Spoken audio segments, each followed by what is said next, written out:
franceinter.fr. Voilà, bon, Daniel, j'espère que quand même tu es conscient là, que t'es tricard en Bretagne à vie maintenant. Mais nous, qu'est-ce que ça nous a fait du bien, quoi. Alors franchement, mais merci au nom de tous les Jacobins de Bretagne. Allez, bises et on continue le combat. Salut à toute l'équipe La Vache Suisse, salut Daniel. Juste une petite question que j'ai à poser au patron breton. Qu'est-ce qu'ils ont contre les Jacobins, hein? Ça leur plaît pas les Jacobins, hein? Ils aiment pas les Jacobins, les patrons bretons, hein? Ils ont une dent contre les Jacobins. C'est une vieille histoire apparemment, hein? Ah, c'est ça que j'aimerais savoir, qu'ils me disent pourquoi ils aiment pas les Jacobins. Voilà.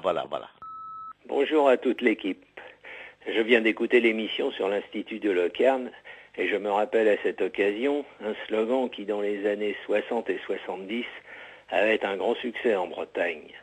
Pour une Bretagne autonome dans une Europe unie. Finalement, aujourd'hui, je n'ai pas le sentiment que la Bretagne soit autonome, ni l'Europe unie. Mais surtout, la Bretagne de l'Institut Locarn n'est pas celle dont nous rêvions, ni l'Europe d'aujourd'hui, celle que nous espérions. C'était Bernard Delboeuf. Bon courage à tous. Je t'aimerai, même incomplète, même avec l'œuf miroir brisé. Je t'aimerai, t'es ma galette, avec ou sans fromage râpé.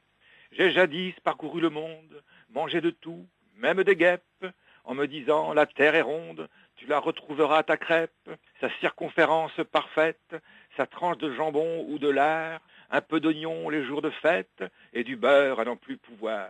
Bien sûr, je te fis des caprices, en exigeant parfois de toi d'oublier jambon et saucisses, et de te garnir de foie gras.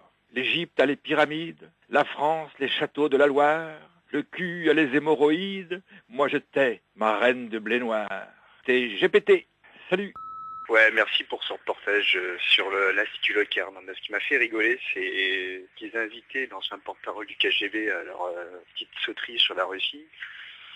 Moi, quand je pense que ces mêmes patrons hurlent aux bolcheviks quand des ouvriers veulent créer une cellule CGT dans leurs entreprises, ça me fait franchement marrer. Enfin bref, ceci étant, en tant qu'amateur d'histoire de ma région que j'apprécie, je parle pas le breton, ça me rappelle un peu les années 30, cette histoire-là, là, quand leurs prédécesseurs allaient voir Adolf Hitler pour leur demander leur autonomie bretonne par rapport à l'État français. Alors si maintenant ils s'amusent à faire la même chose avec Poutine, ça promet. Bon, sinon pour finir, avant l'autonomie bretonne à 100%, qu'on apprenne le breton gratuitement et non pas payé. Voilà. Allez, c'était Ron de Brest, la lutte continue, et abat les patrons, les flics et l'État. Et vive la Révolution. Ciao. Ouais, salut à tous, salut Daniel. Juste une petite anecdote. Mardi après-midi, j'étais en train d'étiqueter du pistou à l'atelier. Et puis il y avait deux jeunes qui étaient en train de me filer un coup de main, poser des étiquettes. Et on a écouté ton émission, la deuxième sur Dieudonné. Je sais que Dieudonné, ils y sont relativement sensibles. Et tu vois, il y a un truc qui est assez formidable, c'est le choix que tu as eu de l'intervenante, dont je ne me rappelle plus le nom, qui a expliqué la différence entre antisémitisme et antisionisme, et notamment par la notion de s'engager contre si on est antisioniste. Et vraiment, ça nous a permis d'avoir une discussion sur la notion d'amalgame. Merci les gars, du beau boulot. Merci encore. Ciao, viva, portez-vous bien. Et merci à vous pour ce dernier message, notamment, ça fait plaisir quand même, on lui dira, à Michel Sibony de l'UJFP, qui a effectivement expliqué cette différence. Et effectivement, c'est des grandes affaires d'amalgame contre lesquelles nous devons lutter avec notre discernement.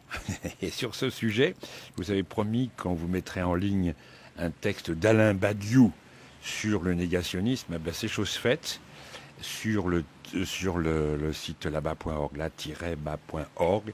On vous a mis ce texte. Voilà. Alors, on continue en Bretagne. Vive la Bretagne libre, vivre, décider et travailler en Bretagne. Les bonnets rouges n'ont pas seulement manifesté contre l'écotaxe, pas seulement contre la crise, mais aussi pour l'identité bretonne.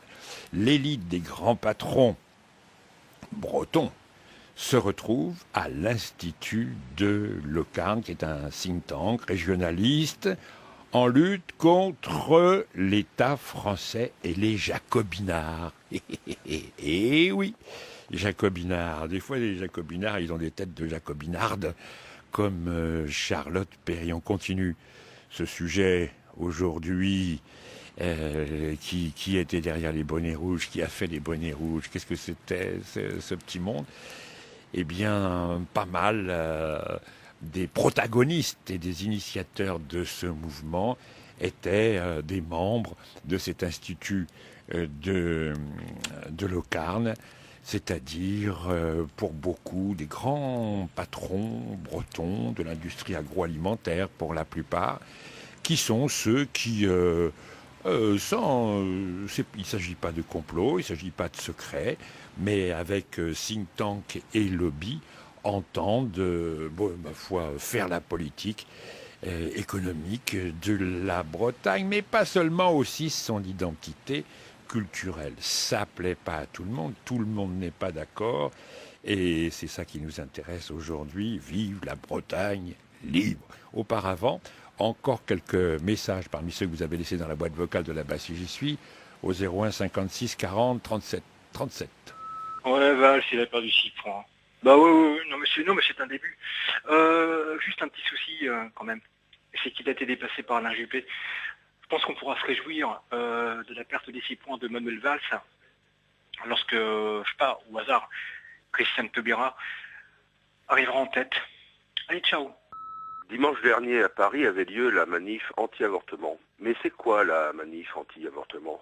Eh bien, la manif anti-avortement, c'est ça. Encourager les enfants de 9 ans à mettre des préservatifs à l'école et encourager les enfants de 3 ans à se masturber, c'est du vrai n'importe quoi. Encourager les enfants à se masturber? Oui, il y a un programme scolaire avec un livre qui leur explique comment faut faire pour accéder tout de suite à la jouissance. Voilà, la manif anti-avortement, c'est ça. Bonjour à tous les AMG. Le Café Repère d'Anna Beaumont commence 2014 par un café spécial jeunes. Pourquoi les jeunes s'engagent, pour qui, pourquoi ils s'engagent, quelles sont leurs motivations. Le jeudi 30 janvier 2014 au Café La Belle Anglaise, Place Wagon à Anna Beaumont. Et nous aurons le plaisir en plus d'accueillir notre ami Octave Nikovski. Et à très bientôt, au revoir. Salut, c'est Louise de La Rochelle pour annoncer le prochain Café Repère qui aura lieu le vendredi 24 janvier à partir de 19h. Le thème sera la transition. Pour plus d'informations, vous pouvez taper Café Repère de La Rochelle dans votre moteur de recherche préféré et vous trouverez la solution. Salut! Dans le monde globalisé, malheur aux inertes et aux endormis. On ne pardonne pas. La France, que ce soit au Moyen-Orient ou ailleurs, c'est les manifestations, c'est les grèves. Licenciés, dégraissés, supprimés. Le jour où vous allez voir venir de Raza Prima, le genre de rencontrer 2 fois, la Bretagne, c'est en France. Il y a des grèves et des impôts. Le but, c'est de préparer l'avenir. Préparer l'avenir. De la Bretagne. De la Bretagne dans l'univers globalisé. Ce qui se trame derrière ça, c'est zone franche. Et le tout en relation avec l'Europe. Zone franche, c'est zone affranchie de tout le droit normal. Avec l'Europe contre la France. Aujourd'hui, je ne pense pas que la Bretagne soit suffisamment identifiée, elle est encore trop identifiée comme la France.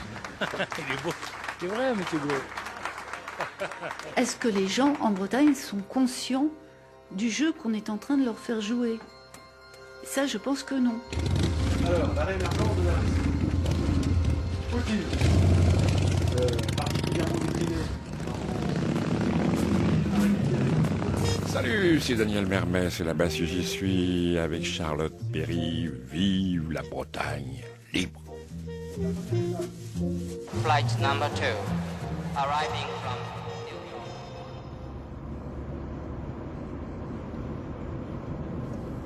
Institut de Locarn. Prendre à gauche à la sortie du village de Locarn. Petit village de 500 habitants, à une vingtaine de kilomètres de carré, en plein cœur du centre-Bretagne, dans le comté de Poher. Un centre de réflexion et de prospective très secret, où se réunissent grands patrons et décisionnaires bretons. Et cet après-midi, il y a une conférence sur la Russie.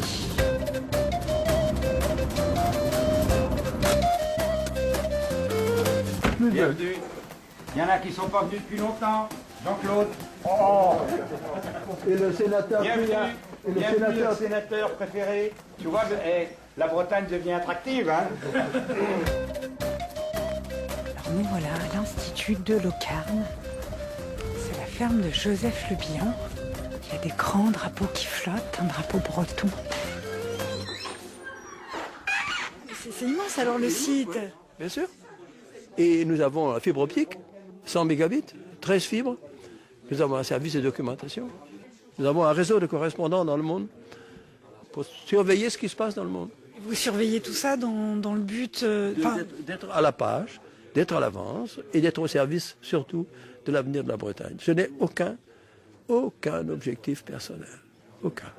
Rien. De France Inter. Bonjour, Alain Glon. Oh, je vois que vous avez votre mitraillette. Vous êtes Alain Glon, vous êtes président de l'Institut. Ah bon? C'est écrit sur votre badge. Aucun mérite, mais c'est bien. Les poulets que nous faisons, ils sont encore achetés par le monde entier. Les consommateurs qui augmentent sont des consommateurs pour des poulets du type doux ou Tilly, puisque c'est de la protéine faite pour des gens qui ont un faible pouvoir d'achat. Et le poulet label, d'ailleurs, est beaucoup plus difficile à vendre, plutôt que de vendre du poulet doux.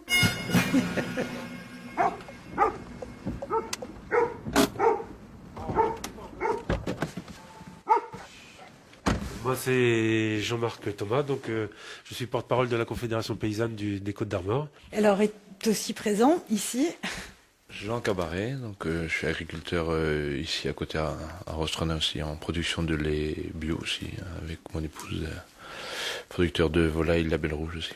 Alors vous êtes porte-parole régionale de la Confédération paysanne? Oui, c'est ça, ouais, depuis une dizaine d'années. On veut vivre et travailler au pays, ça, sur le slogan, on peut être d'accord, hein, mais sur les objectifs et sur la manière d'y arriver, pas du tout, quoi. Quand un ramassis du patronat s'érige en cercle d'influence, en lobby qui se veut très puissant, mais c'est pas eux qui doivent définir eux seuls l'avenir d'une société. La démocratie passe pas par là.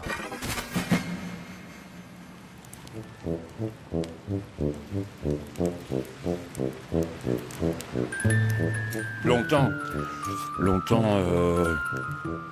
je voulais être breton. Longtemps, je voulais être corse, ou basque, ou serbe, ou bosniaque, ou tchétchène. Avoir une origine forte, une identité forte, être quelque chose, être lié à une terre, un terroir, avoir des racines. Ah, très important les racines. Et puis un jour, j'ai trouvé un petit vers de Bertolt Brecht qui disait « J'ai pas de racines, j'ai des jambes. » Et j'ai remercié mon papa et ma maman de m'avoir fait naître nulle part, d'avoir fait de moi et de mes frères et de mes sœurs de parfaits bâtards des bâtards, et de ne pas souffrir de ce que Daniel Ben Saïd appelait la glu des origines. Voilà pourquoi, souvent dans la base où j'y suis, certains d'entre vous comprennent que je ne comprends rien. C'est vrai. À ces histoires d'origine, de racines, d'attachement à une identité, à un être. J'ai du mal déjà à comprendre ceux qui veulent avoir, je comprends pas très bien. Être de quelque part, les imbéciles heureux qui sont nés quelque part. Je n'y comprends pas très bien. Ça peut être des amis, on peut très bien s'entendre, je peux les écouter, mais je ne comprends pas vraiment. C'est une chance, c'est le panard des bâtards. Être, avoir, faire. Là, oui. On a d'autres origines, bien sûr. Sociales, par exemple. Sociales, ça compte beaucoup. Mais les racines, et les origines, ça se détourne aussi. Vous allez en avoir quelques échantillons de la gamme de détournements possibles à partir de ces foutues racines. Ça peut aller jusqu'au fascisme le plus imbécile, et vous en aurez un petit échantillon dans cette heure. Et puis ça peut être aussi une instrumentalisation, quand on pense à la culture et à la langue liée à ces racines. Instrumentalisation de la culture et de la langue à des fins politiques, voire commerciales. Oui, la Bretagne, c'est une marque aussi. Et une marque, ça se vend. Voilà ce qui intéresse, entre autres, les grands patrons qui sont là dans cet institut de Locarn et qui ont envie vraiment de décider pour tous les Bretons dans une grande Bretagne, agrandie, pas la Grande-Bretagne de l'autre côté de la Manche, mais celle-ci ici. Très intéressant de voir comment se font les choses dans un pays républicain, soi-disant, et démocratique, soi-disant. C'est jusqu'à 16h ou presque. C'est là-bas si j'y suis. Vive la Bretagne libre.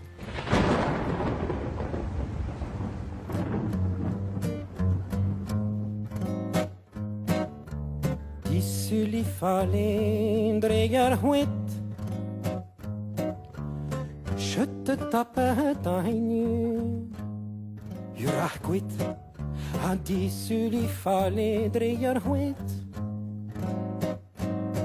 On achète ta pète à hainure. Lac de l'Ardain, je connais. A pep du nerf, a pep du nerf na crepoué. Oh ya crepoué, oh lac de l'Ardain, je connais. A pep du nerf, a pep du nerf na crepoué. Crepoué, oui, oh la riturida, mamma.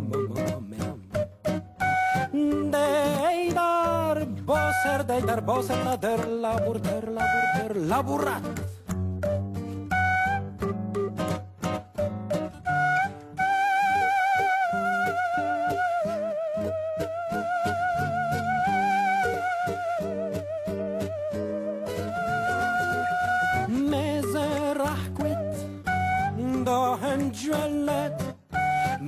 Gandwanen we saber londerare non divididare londerare divididare no londerare non divididare di londerare no voladera donde Nicole londerare non divididare ribedo de celon donde di londerare Nicole londerare non divididare do dividi londerare do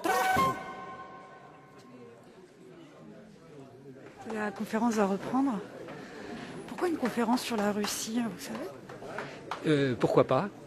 C'est-à-dire qu'il y a des conférences surtout à Locarn. D'où tu viens, toi? Radio France. Radio? Radio France.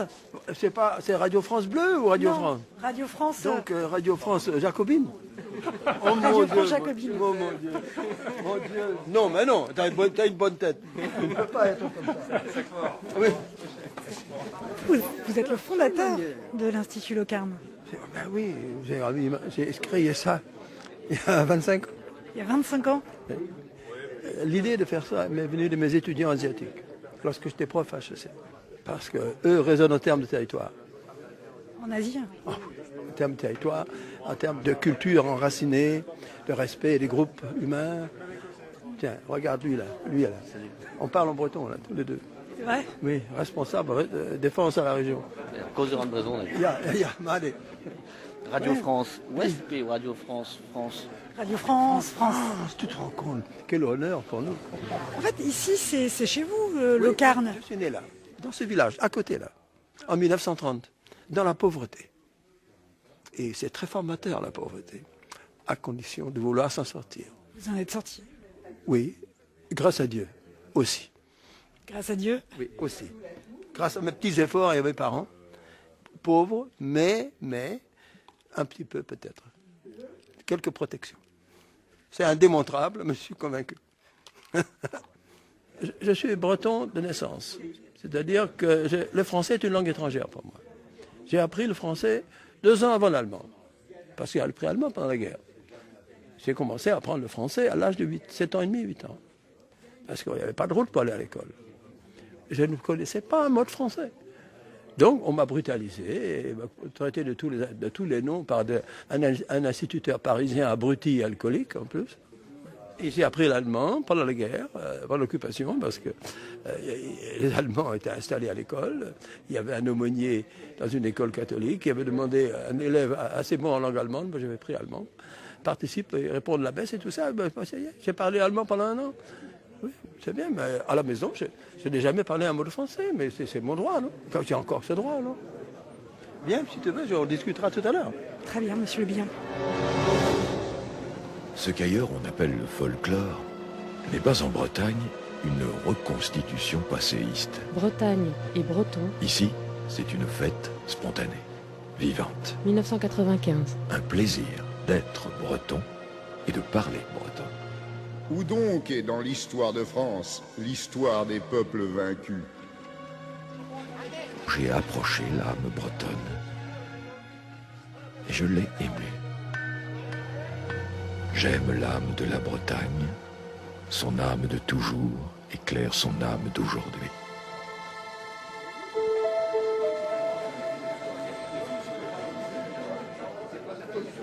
J'ai accepté de parler à une journaliste. C'est quelle radio vous faites Radio France. Moi, je participe aux travaux de l'Institut de Locarne depuis sa création. C'est Joseph Le Bihan qui a été l'instigateur. C'est quelqu'un qui a une pensée stratégique, visionnaire, notamment pour le territoire breton. Donc on est extrêmement attentif à tout ce qu'il dit. Et il nous a évidemment ouvert des pistes que peut-être on n'aurait pas si on regardait uniquement la Bretagne, soit à partir de Paris, soit à partir de Rennes. Alors vous êtes ? Moi je suis Yves Pell et je suis le président du Parti Breton, un parti régionaliste qui existe en Bretagne depuis plus d'une dizaine d'années, qui regroupe à peu près 600 militants et qui aujourd'hui suit de manière extrêmement attentive l'actualité, notamment celle des bonnets rouges. Mais alors, est-ce que les Bretons la veulent vraiment, cette autonomie de la Bretagne? Vous m'avez dit, le Parti breton, c'est 600 adhérents. Mais 600 adhérents actifs, on est à l'échelle de la Bretagne. C'est un courant de pensée historique ancien qui a toujours existé.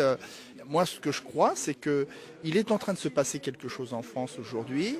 Alors, dans un mauvais côté, c'est l'émergence d'un vote Front National extrêmement accentué dans certaines régions.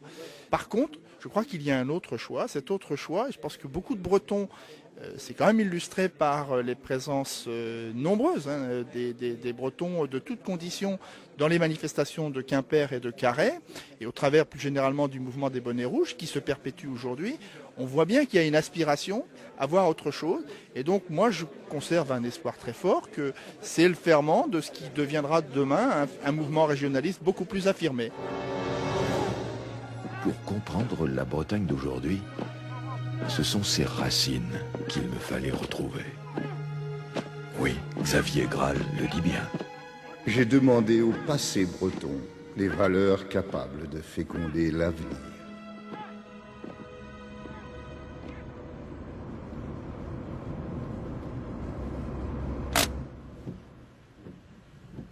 Alors là, je suis arrivée à Rostrenain, une petite commune de 3500 habitants, dans les Côtes d'Armor. Et là, je me rends chez Françoise Morvan. Elle est essayiste et elle a publié Le Monde comme si, qui est un essai sur les dérives du mouvement identitaire breton. Bonjour.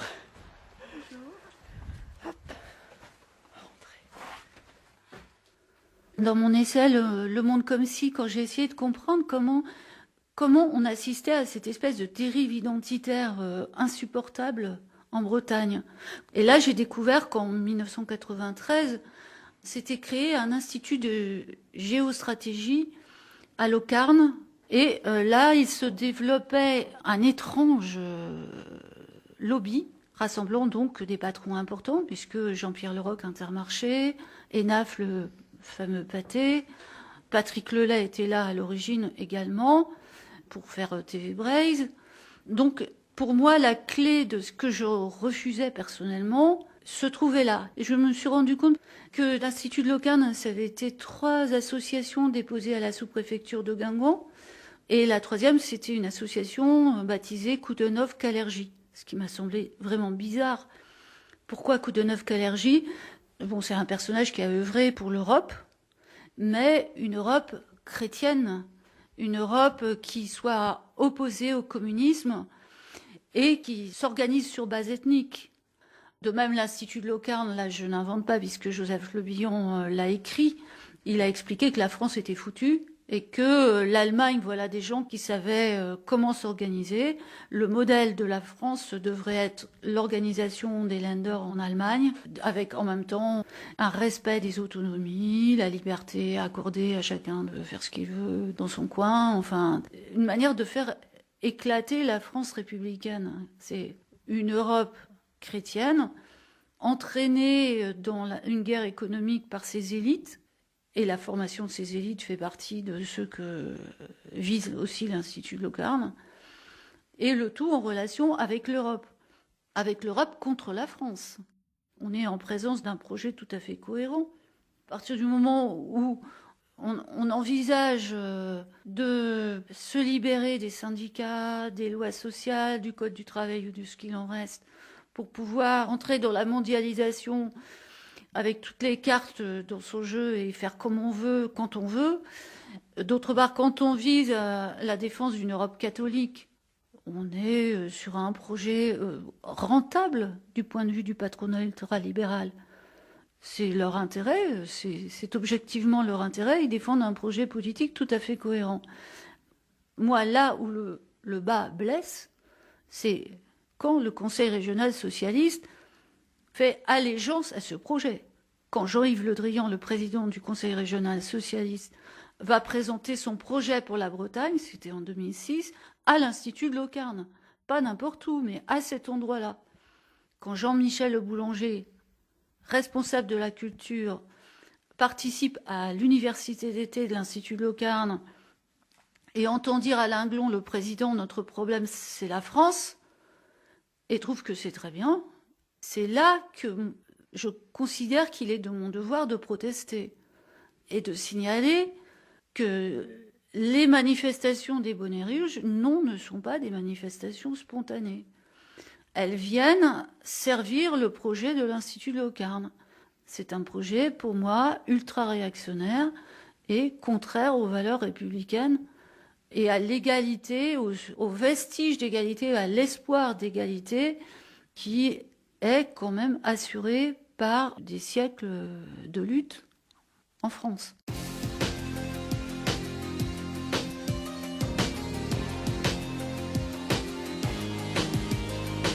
Depuis longtemps au cœur j'ai mal à cause de salauds de la capitale, venus sans remords pour leur business, piller nos âmes et nos richesses, faire de nos terres un parc immobilier, pour Parigo putain de vacanciers, vendu nos culs pour une poignée d'euros, crève français, braise à Tao, je suis breton et j'en suis fier, un cœur d'acier, une âme de fer, au Guanadu j'ai fait allégeance, et je t'emmerde, putain de France, je suis breton et j'en suis fier, un cœur d'acier, une âme de fer, au Guanadu j'ai fait allégeance, et je t'emmerde, putain de France. Oui, vous avez bien entendu. Braise à Tao, Bretagne, toujours un mouvement qui est toujours là, qui est très résiduel aujourd'hui, mais qui renvoie à un avatar du nationalisme breton compromis durant la Seconde Guerre mondiale avec l'occupant. C'est une page qu'il ne faut pas oublier dans cette histoire, et évidemment qui n'a rien à voir avec les dignes patrons et les élites que nous retrouvons à l'Institut de Locarne. Oui, tout le monde. Alors, première vague de questions. La Bretagne et cette nouvelle situation. On aura une discussion orale, si tu veux, dans le calme et contrôlée, parce que je ne fais aucune confiance. C'est pas toi personnellement, je ne fais aucune confiance aux médias. Bon, alors, notre Bretagne et la Russie. Comme la France a détruit pratiquement toutes les entreprises de taille intermédiaire, il y en a très peu qui ont capacité à dialoguer avec les entreprises de la seconde oligarchie en Russie. Donc comment peut s'établir un dialogue sans toucher en haut? Je crois que déjà, il faut être identifié. Aujourd'hui, je ne pense pas que la Bretagne soit suffisamment identifiée, elle est encore trop identifiée comme la France. Et la France a une assez mauvaise image dans l'ensemble du monde. La France, que ce soit au Moyen-Orient ou ailleurs, c'est les manifestations, c'est les grèves. Donc, je crois que la première chose, ce serait ça, c'est de travailler son image. Et pour travailler son image, il faut qu'elle soit bien identifiable et bien identifiée. Alors, identifiable, il y a un drapeau, c'est déjà quelque chose. Ensuite, pour être mieux identifié, je pense qu'il faut en général essayer de taper les élites. Des entrepreneurs, des dirigeants, des politiques. Et à partir de là, tisser son réseau, tout en ayant une action récurrente de public relation.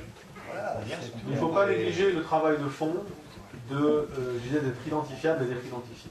Le jour où vous allez voir l'émir de Ras Al Khaimah, que j'ai eu l'honneur de rencontrer 2 fois, la Bretagne, c'est en France. Ah, la France. Il y a des grèves et des impôts. C'est la première réponse qu'on obtient systématiquement. C'est pour ça qu'il faut être identifié. C'est pour ça que je dis que c'est très très important. La question que vous posiez de l'identification internationale de la Bretagne est fondamentale pour nous. Est-ce qu'il y aurait des exemples de petits pays qui s'identifient internationalement par la culture, par l'économie, par autre chose? Je commencerai par la Suisse. Dans l'image de la Suisse et d'être ponctuel, ça fonctionne, il n'y a pas de grève, il y a de bons ingénieurs, très peu de vols. Ah oui, c'est exactement. Un très bon niveau de sécurité. On commence à avoir des problèmes si vous voulez, le niveau d'image de la sécurité en France est clairement perceptible. De toute façon, c'est pas compliqué. Vous allez au RER. Et vous êtes un homme d'affaires avec votre beau cartable, votre beau costume, éventuellement des documents importants dedans. Voilà. Quand j'arrive, oula, je suis pas à l'aise. Si vous voulez, ça commence comme ça. Vous atterrissez à Brest, ça n'a rien à voir. Mais ça, quand on parle d'investissement et quand les entreprises y réfléchissent, c'est fondamental. Mais notre challenge, nous, ce serait celui de l'Écosse ou celui de la Catalogne. Oui, l'Alsace, il y a des investisseurs ou des gens du Moyen-Orient ou ailleurs, ils ont une assez bonne image de l'Alsace, à tort ou à raison, peu importe, juste parce que c'est proche de l'Allemagne et de la Suisse. Donc ils se disent, là-bas, les gens, ça bosse plus. Et si seulement les gens connaissaient mieux la Bretagne en tant que telle, et en étant, certes, en France, mais j'ai dit certes en France, les Länder allemands font ça. Les régions, les Länder allemands. Monsieur, c'est le modèle. C'est le modèle. Il faut voir le Baden-Württemberg ou la Bavière. C'est historique aussi. Oui. Parce qu'ils ont toujours réfléchi en Länder. Donc, oui. C'est vrai, ça aide, mais on peut. La Bretagne n'a pas toujours pensé que par Paris non plus.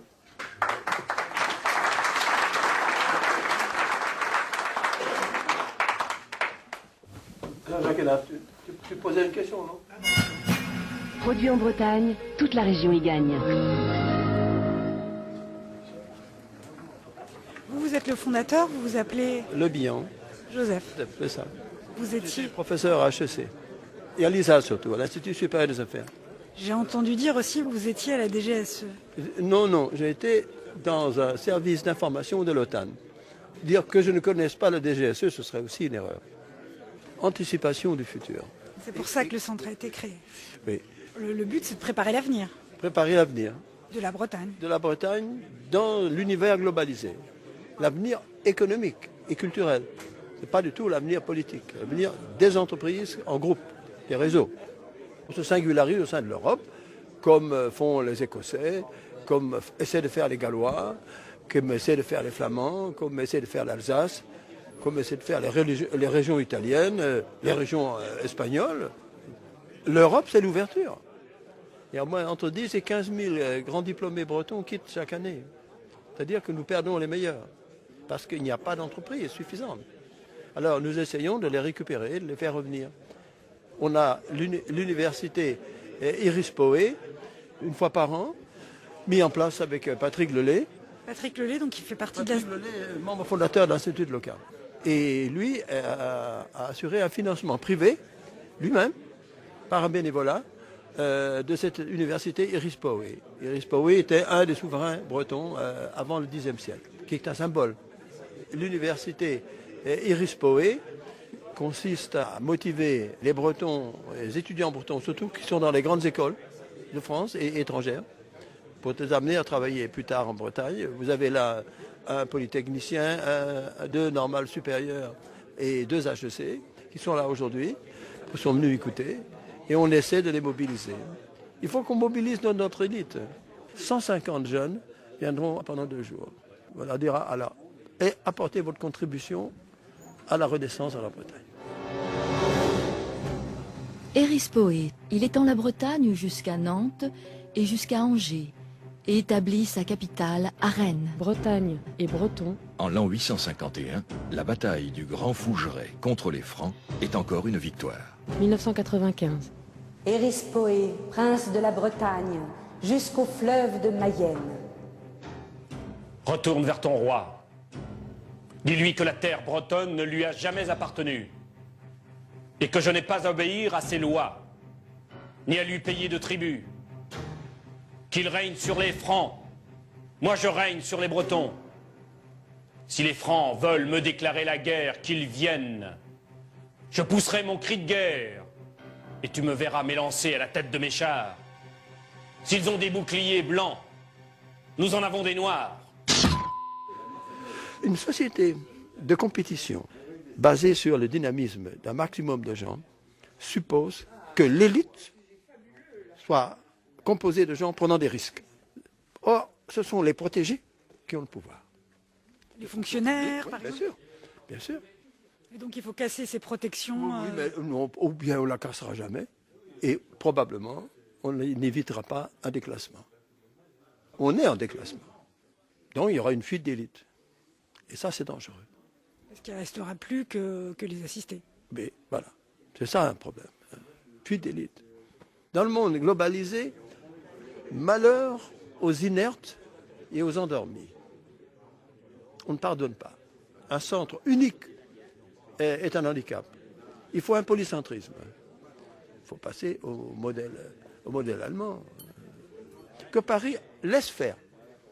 Il y aura une fusion des régions Bretagne et Pays de Loire un jour, ce qui réglera un peu le problème. Mais la Bretagne serait un peu élargie, serait un peu une armorique avec la Mayenne et probablement la Vendée. Là, il y a l'équivalent d'une région comparable au Danemark. C'est l'avenir. Jean-Yves Le Drian est conscient. Il est venu ici, Jean-Yves. Souvent, le retour de Jean-Yves Le Drian à la présidence de la Bretagne est une nécessité. C'est lui seul, à mon avis, aujourd'hui, peut mobiliser les énergies. Pourquoi ? Parce que d'abord, il est très attaché à la Bretagne. Il est très tolérant. Il est très fidèle à l'amitié. Donc, il promet, c'est fait. Nous avons beaucoup bénéficié de la bienveillance, du soutien du président Jean-Yves Le Drian. Vraiment, qui a compris ce que nous voulions. Avec qui nous avons toujours bien travaillé. Ce n'était pas le même cas avec son prédécesseur, dont je tairai le nom par charité. Je souhaite qu'il retourne en Bretagne, à Sounas, dès que possible. Il y a d'autres régions qui souffrent, comme la Bretagne. Mais ils n'ont pas la même réaction identitaire. Il n'y a pas le même esprit collectif qu'en Bretagne. Ils n'ont pas assez de mémoire que nous avons ici en Bretagne. La Bonnet Rouge ont été un symbole de la révolte bretonne contre le souverain absolu Louis XIV. Il nous grevait d'impôts pour financer sa stratégie belliqueuse. Les jeunes connaissent l'histoire. L'essentiel est de construire un avenir économique. Des militants.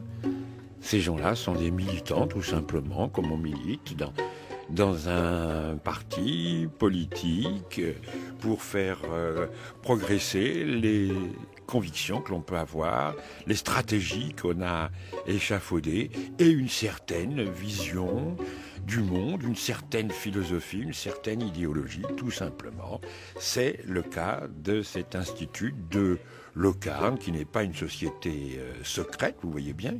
On est bien accueillis. Pourtant, jacobinards que nous sommes, on est très bien accueillis. Et les cartes sont sur la table, les choses sont très claires. C'est pas si fréquent que l'ultralibéralisme, parce que c'est ça dont il s'agit, se montre aussi aimablement à visage découvert. De la même façon, ceux ou celles qui s'opposent à cette vision du monde nous parlent ouvertement. C'est le cas de Françoise Morvan.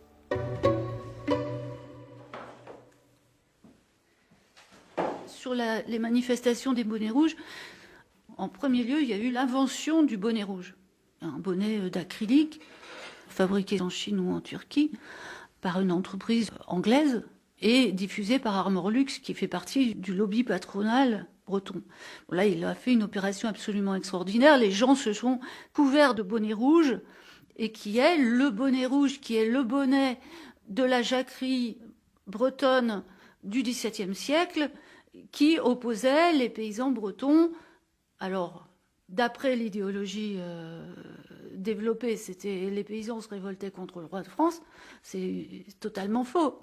Des paysans se sont révoltés contre les seigneurs, contre le clergé. Et l'occasion, ça a été apparemment le papier timbré, un impôt nouveau. Mais le bonnet rouge était interprété comme le symbole de la révolte bretonne contre la France, ce que les salariés qui défilaient derrière n'ont pas du tout compris, et le drapeau, et ensuite l'hymne national, donc pas le brogos, parce qu'il faut quand même savoir un peu de breton pour le chanter, mais la Blanche Hermine de Servat, que n'importe qui est capable de répéter en très peu de temps. C'est-à-dire qu'il y avait le kit nationaliste intégral. Donc là, on a l'exemple même de l'instrumentalisation d'une situation dramatique pour beaucoup de travailleurs. Donc la raison de leur misère, ce n'est pas du tout la mauvaise gestion d'entreprises agroalimentaires dont on peut penser ce qu'on veut, c'est la France républicaine. Donc là, ils ont vraiment un projet d'éclatement de la France. Réunification, aéroport de Notre-Dame-des-Landes, un aéroport international qui permet de ne pas passer par la France, avec un hub sur l'eau, c'est-à-dire un vaste port d'échange qui permettra aussi de ne plus passer par la France. Au début de cette grande dérive en Bretagne, on a assisté à un colloque qui rassemblait précisément des gens qui venaient de Catalogne. Le président du conseil régional de l'époque, Jocelyn de Rohan, était parti en claquant la porte en disant « Mais je suis tombé dans un meeting d'autonomistes. Qu'est-ce que c'est que ce traquenard ?» Mais effectivement, les responsables de la Catalogne étaient venus en disant « On paye trop d'impôts, on est accablé d'impôts, on paye pour les autres, les branquignoles qui ne sont pas capables de s'en sortir. Par conséquent, on veut être autonome pour ne plus avoir à dépendre de Madrid et à payer pour les autres. » Les Flamands disaient exactement la même chose.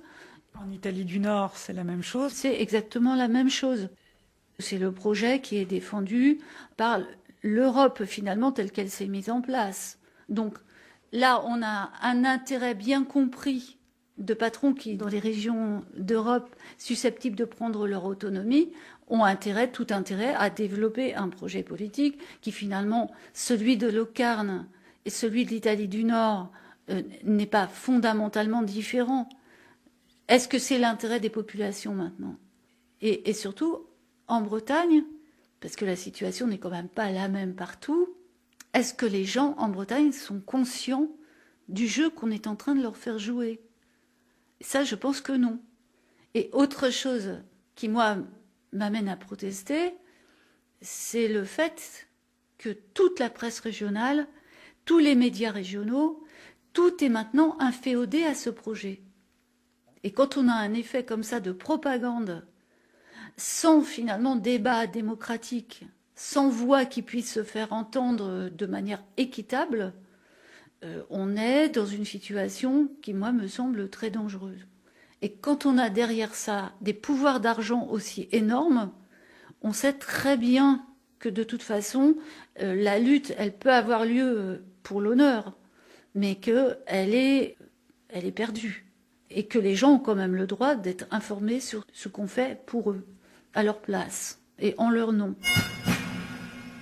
Patrick Lelay, bonsoir.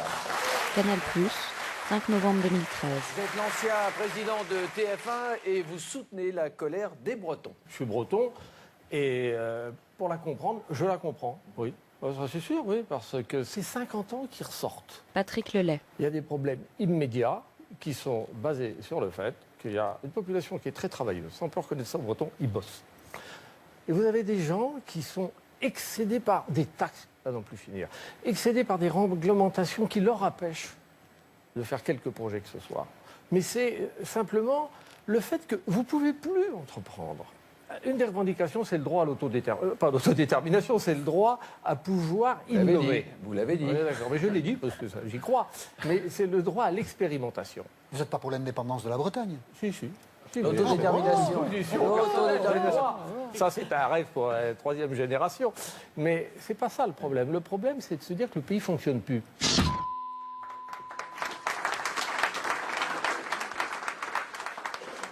Pour les nouveaux, selon l'usage, le président essaie de conclure. Alors, je suis conforté dans l'idée que la Bretagne doit vraiment avoir une image à elle. Président de l'Institut de Locarno. Et quand on dit que on n'empêchera pas la France de tomber, mais essayons de faire en sorte que la Bretagne tombe moins bas, c'est déjà une belle ambition.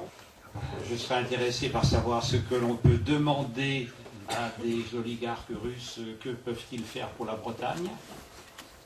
Je crois aussi qu'il faut que la Bretagne se choisisse quelques pays cibles pour ses produits alimentaires, pour ses technologies. On a vu à Shanghai comment ils sont acheteurs frénétiques de l'humus que nous avons ici, parce qu'en gros ils disent vous avez 20 ans d'avance sur nous dans des expertises technologiques. Par contre, nous avons, nous, de la liberté que vous n'avez plus. Avec vos principes de précaution, il reste. Et donc, nous sommes acheteurs de tous vos techniciens. Donc, tous ceux qui veulent s'inscrire, ils pensent à un mail à Locarno. Et c'est à nous de construire nos projets. Voilà, merci.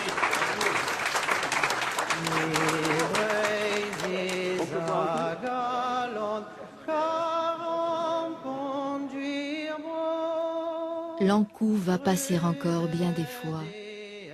Qui connaît la révolte des bonnets rouges, le code paysan de Le Balpe, et Pontcallec, et les Chouans, et Cadoudal, et les milliers de morts du camp de Conly, et la langue bâillonnée? Comment vivre en breton face à la volonté de puissance du royaume de France? Bretagne va lutter, parfois jusqu'à la révolte armée, qui lui semblera la seule issue. Vive la Bretagne libre! C'était le second volet du reportage de Charlotte Perry. Merci à Françoise Morvan et à Gilles Dubar, le Malube à Rostronin. À lire Le Monde comme si, nationalisme et dérive identitaire en Bretagne, un livre de Françoise Morvan chez Actes Sud. Merci à toutes et à tous. Vous retrouverez toutes les informations sur le site de France Inter, à la rubrique émission Là-bas si j'y suis. Vous pouvez également écouter cette émission sur le site là-bas.org, là-bas.org, où je vous le rappelle, Jonathan vous a photocopié un texte d'Alain Badiou sur le négationnisme, que j'avais promis. Et puis, vous avez aussi la page Facebook de Là-bas si j'y suis. La technique aujourd'hui, Élodie Royer et Sophie Moreno. L'émission a été réalisée par Jérôme Chélius et Franck Aderer, préparée avec Jonathan Duong. Et Stéphanie Fromentin attend vos messages sur le répondeur de Là-bas si j'y suis au 01 56 40 37 37 01 56 40 37 37. On se retrouve non pas demain, mais lundi à 15h pour Là-bas si j'y suis. Bonne fin de semaine à tous. Je vous laisse tout de suite avec Hervé Pochon pour son temps de pochon.